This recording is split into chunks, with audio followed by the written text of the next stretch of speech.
visos idėjos yra gyvos tol, kol kažkas jas prisimena.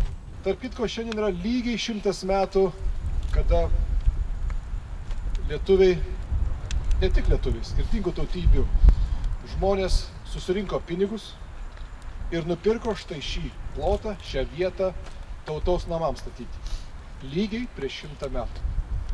Tačiau dėja dar idėja tautos namų nėra įgyvendinta.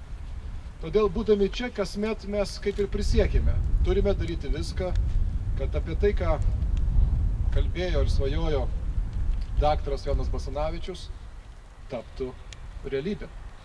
Šiandien mes turime tik tai vieną mūsų darbotvarkės formalų sprendimo projektą, tai yra rezoliucija, prisimindami ir Justiną Marcinkevičių ir prisimindami įpareigojimą, kurį savo laiku Lietuvos visuomenė iškėlė 1907 metais Vilniaus mieste dėl tautos namų projekto įgyvendinimo ir taps to įpareigojimu, kuriuo mes gyvensime artimiausius metus iki 2018 metų, kada visi turėsime garbės paminėti ir švęsti Lietuvos nepriklausomybės 100 metų jubiliejų.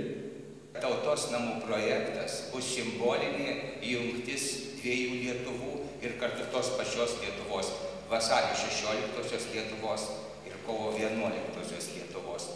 Norėčiau šį trumpą savo žodį pavadinti vasario 16-osios sutvirtinimu. Rezoliucija dėl tautos namų projekto įgyvendinimo vasario 16-osios Lietuvos nepriklausomybės akto šimtmečiui paminėti 2018 metais.